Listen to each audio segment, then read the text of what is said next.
యేసుక్రీస్తుతో పాటు చెరో ప్రక్కన, కుడి ప్రక్కన, ఎడ ప్రక్కన ఇద్దరు దొంగల్లో వారు ఏం చేస్తారంటే దొంగతనం చేశారు, నేరం చేశారు కాబట్టి వారు సిలువ వేయటకు అర్హత పొంది ఉన్నారు. అయితే యేసయ్య ఏ నేరము చేయకుండా మన కోసం, మన నేరముల కోసం, మన పాపముల కోసం సిలువ మీద తన ప్రాణాన్ని అర్పించడానికి సిలువ వేయబడ్డారు. అయితే ఎవరి ద్వారా సిలువ వేయబడ్డారంటే అయిన వారే సిలువకు అప్పగించారు. యూదులు, పరిసయ్యులు, శాస్త్రులు, జ్ఞానులు అందరూ కలిసి యేసయ్యను సిలువకు అప్పగించారు.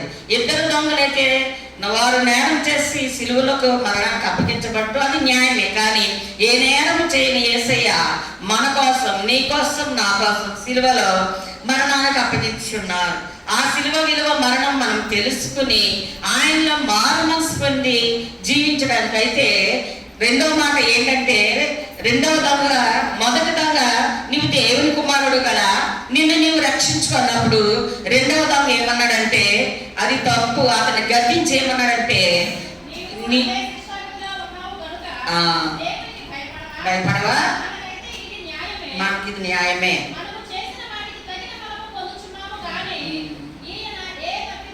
చేయలేదు తండ్రి నన్ను జ్ఞాపకం చేసుకున్నాను. అప్పుడు యేసు ఏమన్నాడంటే నేడు నీవు నాతో కూడా నేను పరదేశంలో ఉందని లూకా సువార్తలో చెప్పారన్నమాట. అప్పుడు తండ్రికి అది విజ్ఞాపన చేసుకున్నాడు. ఈ దొంగని కూడా నాతో పాటు నా రాజ్యంలో చేర్చమని తండ్రితో చెప్పి ఉన్నాడు. అయితే మొదటి వార్త విజ్ఞప్తి వార్త, రెండవ వార్త విమోచన వార్త, మూడవ వార్త విధేయత వార్త, నాలుగవ వార్త విపత్తు, ఐదవ వార్త వినతి, ఆరవ వార్త విజయము, ఏడవ వార్త వీడ్కోలు. ఇవి సిలువ మీద యేసయ్య పలికిన మాటలన్నమాట. అయితే యేసయ్య ఇది యేసుక్రీస్తు సిలువ మీద పలికిన రెండవ మాట. ఇతరుల గురించి సిలువలో పలికిన మాటలలో ఇది రెండవది. యేసుక్రీస్తుని గురించి 4 సువార్తలలో ఈ మాట లూకా సువార్తలో మాత్రమే రాయబడి ఉందన్నమాట. ఇంకే సువార్తలలో కూడా ఈ మాట రాసలేదు, లూకా సువార్తలో మాత్రమే రాస్తుంది. రెండవ దొంగ కొరకు యేసయ్య పలికిన మాట ఇది. దొంగ తన పాపములను తెలుసుకునుట. అయితే దొంగ ఎప్పుడు తెలుసుకున్నాడు? అప్పటికప్పుడే తన పాపం తెలుసుకుని రక్షణ పొందుకున్నాడు. మనమైతే ఇంతకాలం నుంచి వస్తున్నాము, వెళ్తున్నాము, మారు మనసు లేదు, వస్తున్నాం, నామకాంతంగా వస్తున్నాము, వెళ్తున్నాం అంతే. ఏంటంటే మనకు అవసరమైనప్పుడు ప్రార్థన కోసం వస్తున్నాము, వెళ్తున్నాం, ప్రార్థన చేయించుకుంటున్నాం, వెళ్తున్నాం. ఇది మంచిది కాదు. రెండవ దొంగ చూడండి, సిలువలో అప్పటికప్పుడే మొదటి దొంగ దూషించినప్పటికీ రెండవ దొంగ అది మనకైతే న్యాయమే, కానీ ఇది దేవుని కుమారుడికి న్యాయం కాదు. ఆయన వాళ్ళ అనొద్దని చెప్పి యేసయ్యా నీవు నీ రాజ్యంలోకి వచ్చినప్పుడు నన్ను కూడా జ్ఞాపకం చేసుకోమని అంటే యేసయ్య నీవు నాతో కూడా ఈ రోజే పరదేశంలో ఉంటావని చెప్పాడు. అటు రీతిగా మనం ఎప్పుడు అనిపించుకుంటాం? మన జీవితాలు ఎప్పుడు మారుతాయో, మనం ఎప్పుడు మారు మనసు పొందలేని స్థితిలో ఎందుకుంటున్నామో తెలియట్లేదు, రక్షణ పొందుకోని స్థితిలో ఎందుకుంటున్నామో తెలియట్లేదు. ఒక్క ప్రక్కన యుద్ధాలు, కరువులు, భూకంపాలు, వరదలు ఇవన్నీ వస్తున్నా కానీ మారు మనసు లేని స్థితిలో ఉంటున్నాం. కానీ దొంగ వల్లే మారు మనసు పొంది యేసయ్యను తెలుసుకుని రక్షణ పొందుకుంటే కనీసం మన ఆత్మలైన దేవుని రాజ్యంలో తేరుతాయి. దేవుని రాజ్యంలో రెండో దొంగ వల్లే పాపక్షమాపణ పొందుకొని దేవుడి రాజ్యంలో మనం స్థానం పొందటానికి దేవుడిని మనం ఎప్పుడు ప్రార్థించేవారంగా కన్నీటి ప్రార్థనతో చేయాలి. అలాగే కీర్తన 51:3 చూడండి. రాజు ఆయన రాజు అయినప్పటికీ ఏం చెప్తున్నాడంటే నా పాపం నాకు తెలిసే ఉన్నవి, నా తల్లి పాపంలోనే నన్ను గర్భం దాల్చింది, నా తల్లి పాపంతోనే నన్ను జన్మించింది, నేను పాపంలోనే పుట్టినాను, నేను పాపంలోనే జీవిస్తున్నాను. రాజు అయినప్పటికీ ఆయన ఏం చేశాడు చూసారా? తగ్గించుకుని నా పాపంను క్షమించు, నన్ను హిమం వల్లే కడుగు, నన్ను హిస్సోపుతో కడుగు, నా పాపం తీసివేయమని కీర్తనకారుడైన దావీదు మహారాజు దేవుని ఎంతగానో ప్రార్థించాడంటే ఆయన ప్రార్థన నిజంగా మనం ఎవరూ చేయలేం. మహారాజు అయినప్పటికీ కూడా ఎంతో దీనంగా, ఎంతగానంటే కన్నీటి ఆగలపడి ప్రార్థన చేసేవాడు దావీదు మహారాజు. అయితే మనం ఆ రీతిగా చేస్తున్నామా? మనమైతే మాతరించలేని స్థితిలో ఉన్నాం. ఎందుకంటే మనం ఇప్పుడు మోకరించలేము, దేవుని ఎదుట మోకరించలేము. మనం ఉండే కొద్ది ఇంకా ఏమంటామంటే ఉండే కొద్ది పెరిగిపోయి ఏదో పెరిగిపోతుంది, మనలో పెరిగిపోయి అలాగే తయారవుతున్నాము. దేవుని ఎదుట మోహరించలేని స్థితిలో ఉన్నాం. కానీ దావీదు మహారాజు అయినప్పటికీ ఆయన దేవుని ఎదుట సాగిలపడి నమస్కారం చేసుకుంటూ కన్నీటితో ప్రార్థన చేసేవాడు.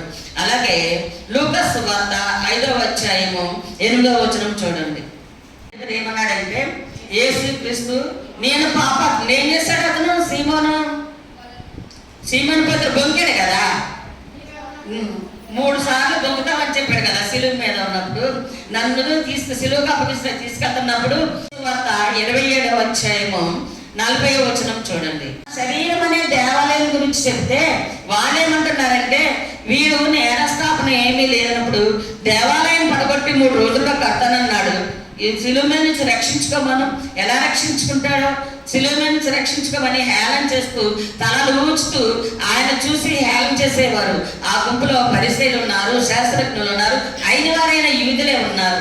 నిన్ను నీవే రక్షించుకున్నావు. ఆయన రక్షించుకోలేక కాదు, కానీ మన పాపముల నిమిత్తము మనము క్షమించబడాలని, ఆయన రాజ్యంలో స్థానం కావాలని మొదటి దొంగని ఎలాగన మొదటి దొంగ రెండవ దొంగ గద్దించాడు.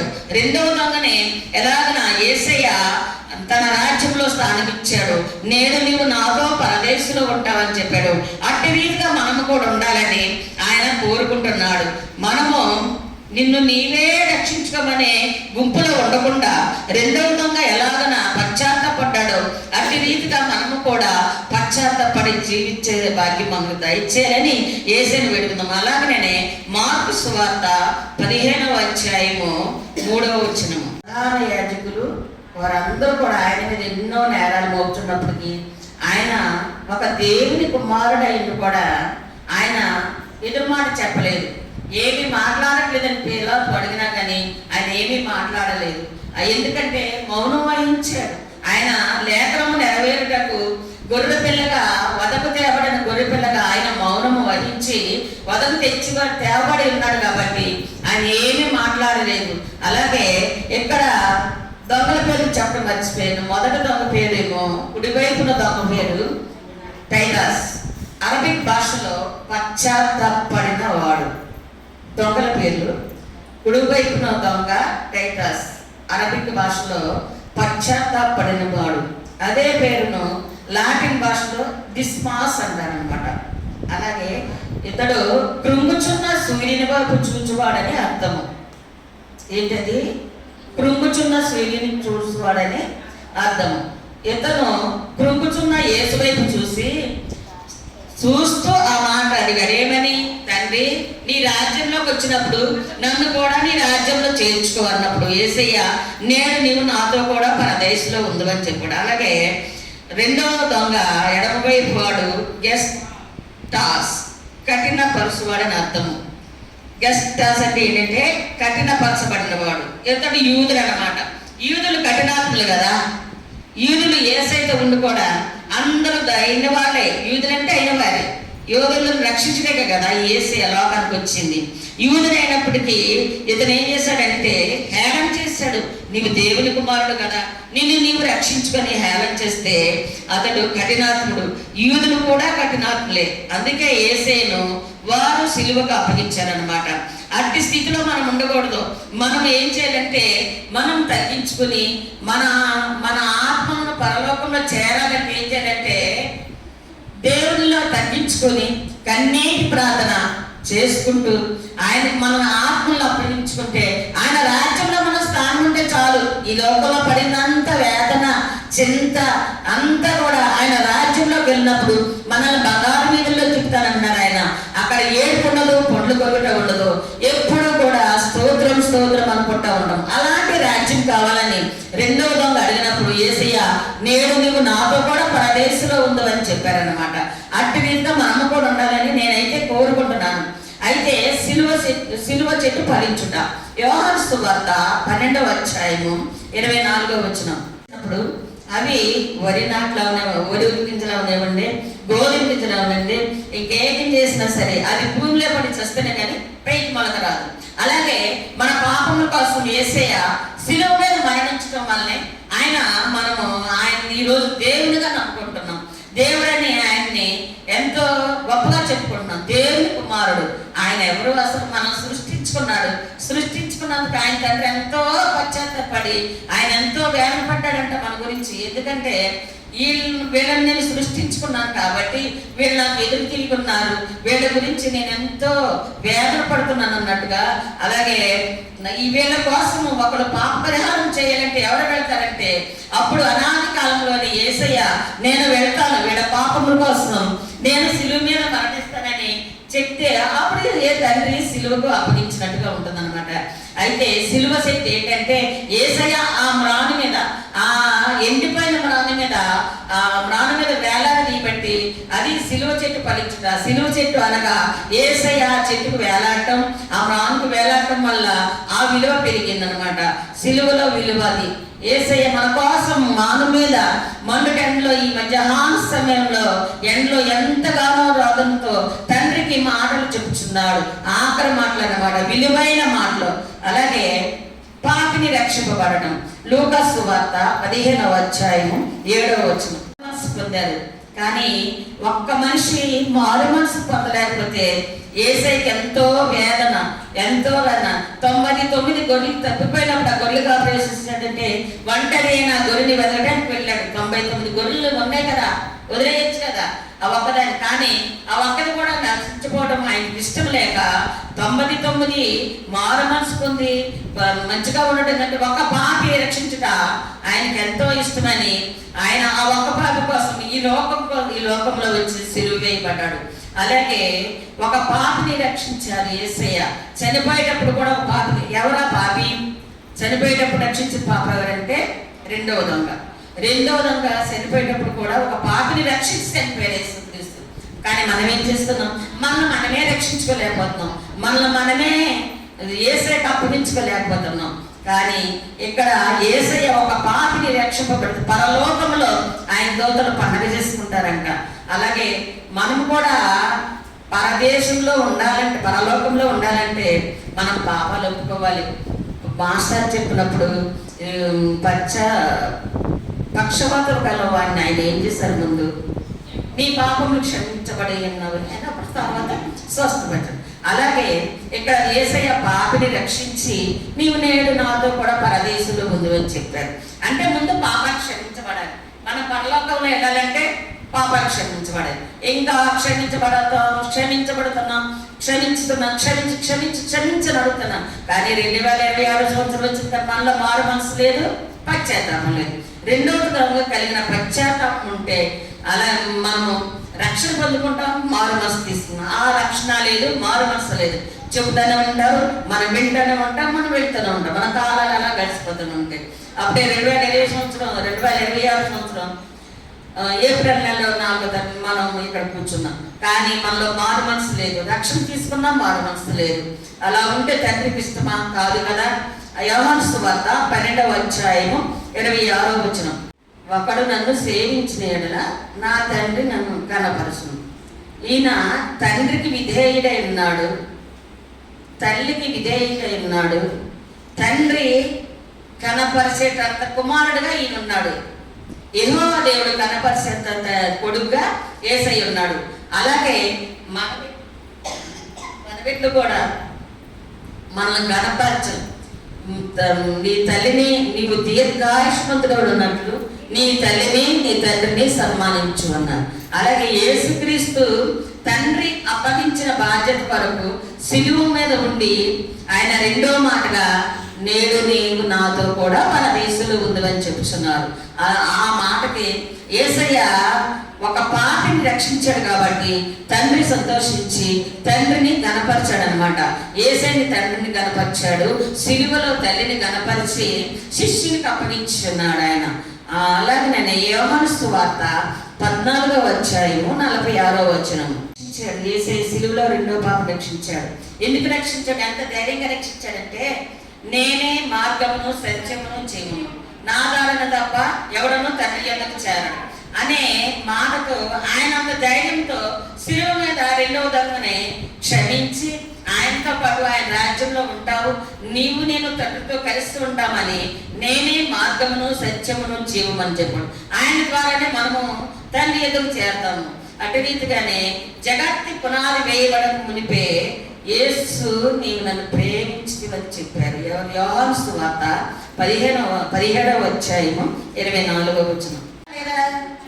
జగత్తు పునాది వేయబడక మునిపే, అసలు ఈ జగం అనేది లేక మునిపే యేసయ్య, యెహోవా దేవుడు, పరిశుద్ధ ముగ్గురు ఉన్నారు. ఈ ముగ్గురు త్రిత్వమైన ఏకత్వమైన ఒకటే దేవుడు.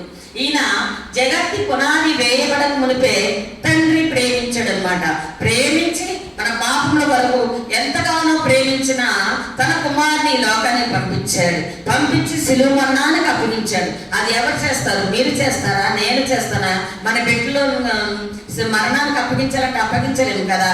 కానీ తండ్రి ఏం చేశారంటే సిలువ మరణానికి జగత్తు పునాది వేయబడక మునిపే ప్రేమించి కుమారుని లోకానికి పంపించినప్పుడు సిలువలో యేసయ్య ఏం చేశారంటే రెండవ దొంగని ఆ సిలువలోనే ఆయన్ని మోక్షాన్ని చూపించాడు. వినతి చూపించాడు. అంటే ఆయన ఆ సిలువలోనే రెండవ దొంగని ప్రేమించి ఆయనతో పాటు ఆయన రాజ్యంలో తీసుకువెళ్ళారు. 2వ కొరింథీ 5వ అధ్యాయము 8వ వచనం. కూడా ప్రభువునకు వెళ్ళటానికి, ప్రభుతో ఉండటానికి, ప్రభుతో మాట్లాడటానికి మనం ఇష్టపడాలి. అలాగే రెండవ దొంగ కూడా ప్రభుతో ఉండటానికి సిలువలో ఇష్టపడ్డాడు. అప్పటి వరకు ఏసీ అంటే ఎవరో తెలియదు, కానీ సిలువలో ఆయన చూసి ఆయన ఏ నేరమో చేయలేదు. మనమైతే నేరం చేసాము.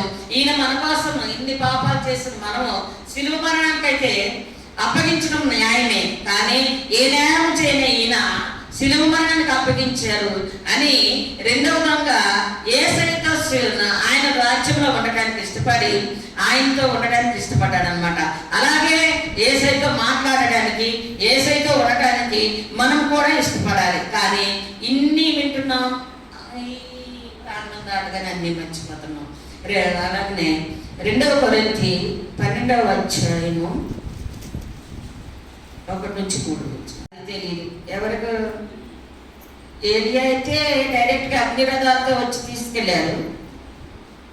మోషే గారు, నోవాహు, హనోకు శరీరంతో వెళ్ళాడో ఆత్మతో వెళ్ళాడో ఇప్పటికీ ఎవరికి తెలియదు. అలాగే యేసుక్రీస్తు అయితే శరీరంతో శిలువ మీద మరణించి ఆత్మ శరీరంతో మరలా 3వ రోజున తిరిగి లేసి తండ్రి యొద్దకు వెళ్ళాడు, పరదేశంలోకి వెళ్ళాడు. అలాగే రెండవ దొంగ కూడా యేసుక్రీస్తుతో పాటు ఆయన రాజ్యంలోకి తీసుకెళ్ళాడు.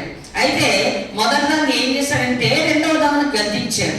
నువ్వు దేవునికి భయపడవా?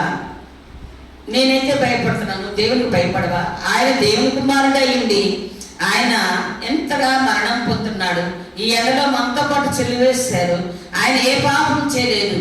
నేను దేవునికి భయపడుతున్నాను, నువ్వు కూడా భయపడవని మొదటి దొంగని రెండవ దొంగను గద్దించాడు అనమాట. అయితే దేవునికి భయపడలేదు మొదటి దొంగ, రెండవ దొంగ భయపడ్డాడు. మనం కూడా దేవునికి భయపడే స్థితిలో ఉండాలి. అలాగే మన పాపంలో ఒప్పుకోవాలి. ఎవరు ఒప్పుకున్నారు పాపాలు? రెండవ దొంగ ఒప్పుకున్నాడు. ఎందుకంటే మేము నేరస్తున్నాయి, ఈ సిలువ మరణానికి అర్హుడినే, కానీ నీలో నేరం లేదు, నీవు సిలువ మరణం పొందుతున్నావు అని రెండవ దొంగ సిలువలో పాపాలను ఒప్పుకున్నాడు. అలాగే దావీదు మహారాజు కూడా ఒప్పుకున్నాడు. దావీదు మహారాజు ఎన్నో పాపాలు చేశారు, కానీ తండ్రి ఎదుట ఒప్పుకున్నాడు కాబట్టి మరలా ఆయనకి మంచి జీవితం ఇచ్చి ఉన్నతమైన స్థితిలో ఆయన నిలబెట్టి బైబిల్లో ఎన్నో కీర్తనలు రాశారు ఆయన. అలాగే జ్ఞాపకం చేసుకోమన్నాడు రెండవ దొంగ. యేసు నీ రాజ్యంలోకి వచ్చినప్పుడు నన్ను జ్ఞాపకం చేసుకోమన్నాడు. అలాగే మనము దేవుని ఎదుట ఒప్పుకోవాలి, దేవుని జ్ఞాపకం చేసుకోవాలి, మనల్ని మనం తగ్గించుకోవాలి. రెండవ దొంగ ఎలాగున తండ్రి నీ రాజ్యంలో నువ్వు వెళ్ళినప్పుడు నేను కూడా వస్తానని ఆయనతో చెప్పడం, అట్టి రీతిగా మనం కూడా చెప్పేవారిలో ఉండాలి. రెండవ దొంగ ఎలాగ పశ్చాత్తాపడి ఆయన రాజ్యంలో స్థానం పొందుకున్నాడో అట్టి రీతిగానే మన పాపములను ఒప్పుకొని దేవుని రాజ్యంలో మనము కూడా స్థానము సంపాదించుకున్నటకు పరిశుద్ధాత్మ దేవుడు మనకు తోడై ఉండి మనలో నడిపించునుగాక. ఆమేన్.